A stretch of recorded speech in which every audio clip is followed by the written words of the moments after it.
like me and my team, like my family, we did as much as we could to rehab as fast as I could.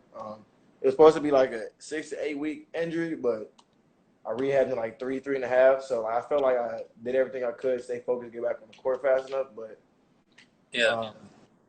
obviously, like not right from the jump was I my normal self, but it didn't take me long either. So I felt like I deserved a little more playing time than what I was getting after a while. And just, people like, my family, close friends, but really guys like BJ and Z Will and like guys on the team like that who knew what it was. Yeah, like who knew what it was, and they always kept it real with me off the court and on the court. They tried to, give their feedback or how they felt to the coach and, or whatever it was. But I felt like those guys really kept me up all year, especially off the court. We just bonded. So I think junior year, I mean, if you go back and look at the stats and or the highlights, I think you would just see that was like me at my, like starting to show that I could play. Yeah. And then, it was what it was senior year. But, I mean, I got to bring them back. I'm already starting to get back to my old self. I was, for a few months now, I've been getting back. Even during the season when I was going through the adversity, I was training off the court, still staying in my bag. So, I've been ready. Post-grad, and especially in the situation that I'm in and how things are working, like with guys going pro and G League or whatever that is, like with guys going pro and G League, or whatever that is. Honestly, in my opinion, you guys, this right here shows y'all that Zaire Wade is trying to go straight to the NBA. He's definitely going to enter the 2021 NBA draft after playing at Brewster Academy because I think it's a good time that I went right now. Yeah. Because whatever happens after this. But I think for my development wise, I'm gonna develop into, something that I don't even think I can see yet. I think I know where I'm gonna be, but a lot of people tell me that I gotta take that and just go higher. So I mean, we'll see. At the end of the day, all you can do out there in New Hampshire is work. No. So I mean, ain't nothing else to do. It's gonna be cold. You know what I'm saying? Yeah. Just me and DC out there in a little dorm or whatever. Is my Wi-Fi bad? I don't know if it's mine. There's a lot more hate or whatever you want to call it. Just because of the simple fact that they had a lot of expectations.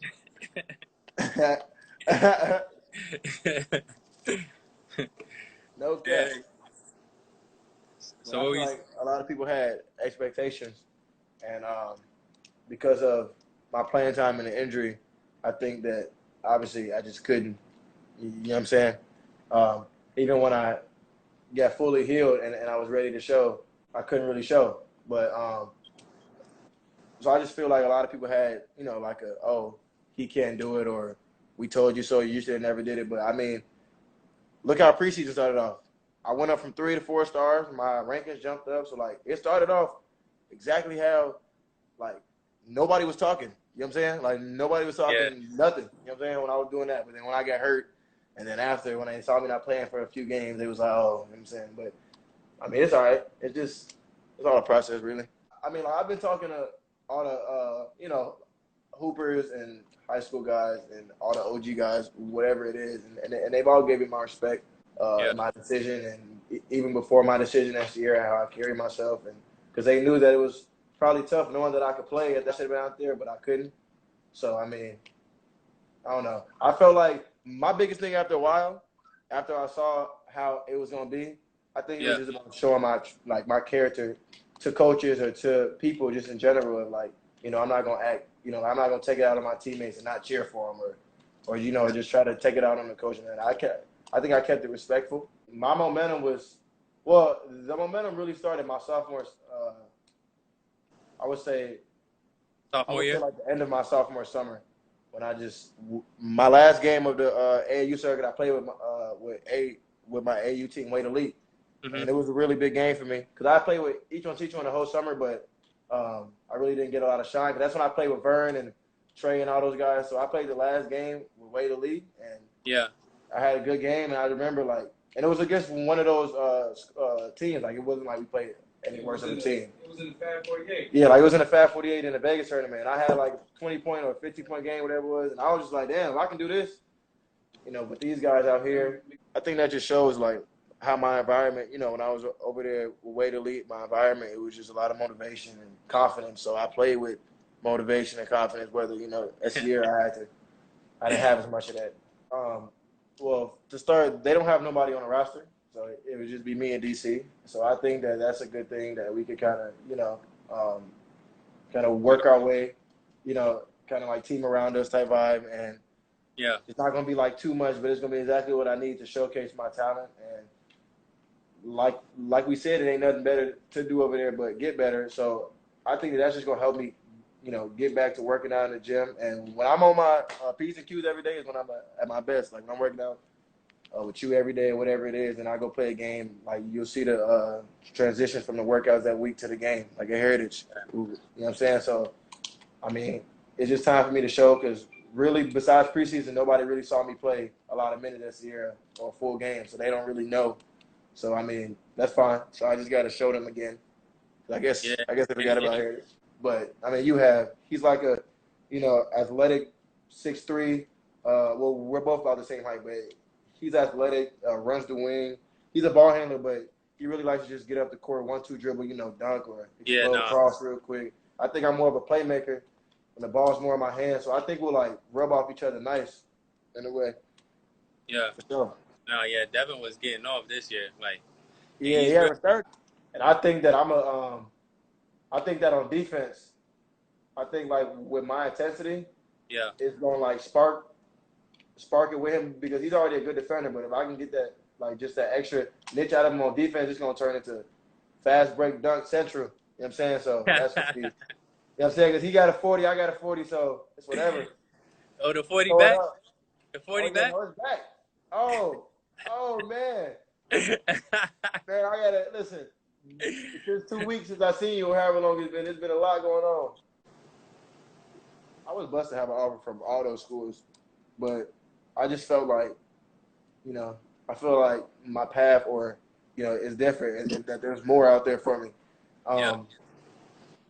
I just felt like I didn't get the chance that I deserved to really show what I can do. And even if that's not college or, that's another route, it's going to be something. You got a 40. You know what I'm saying? You know what I'm saying? But I just feel like with another year, those same coaches and other ones will be able to see like, oh, wow, this wasn't the same, person that we thought he was. You know what I'm saying? Yeah. So. Your dad said you ain't got no 40. You jumped higher than him? Am I down in here? Yeah. He done He been said I don't got no commenting the 40? whole time. Bro. He said your Wi-Fi trash. Look. He capping right now, bro. My connections, bro. I don't see nobody. Bro, wherever you are, dude, you capping, dude. You know I got a 40. Come on, man. I think that we both said that we've had like a similar path when it comes to recruiting and being underlooked in a way. Yeah. But we both have that drive and that motivation, And I just think that his biggest thing that he tells me is, just take my own path and I'm going to get there. Because not everybody got to go the route that, a little kid dreams of every day, going to Duke and being the number one recruit in the country and, what I'm saying, being the number one, whatever it is. But I just think that if you just put your head down and work, that I'm going to get there because, like, my story is already written. And that's what he says a lot to me. I think that's probably one of his favorite quotes. He tells me that my story's written, so just go ahead and keep turning the pages. C.J. McCullum, Jimmy Butler, all those people that weren't even top 100, not even close. And all of them they all top guards in the league right now. I would just say that the way that they carry themselves and that their work ethic is like unbelievable. They get up, they work out, and it's kind of like they have like a set schedule, and it's all business, and it's like a job, because at the end of the day, I feel like people don't see what they put into being an NBA player behind the scenes. So like it's dope. And yeah, thanks. Who would you say, besides your dad, like, has gave you the best advice from the league? Or Kobe, what was the advice? Kobe or Bron, probably. Just the like, just about the mindset that you gotta have of Yeah. of being where you want to be. It's like I said earlier, put your head down. Don't worry about what nobody else is, and just have that Mamba mentality. You know, just work every day, and just get better every day. Like beat tomorrow.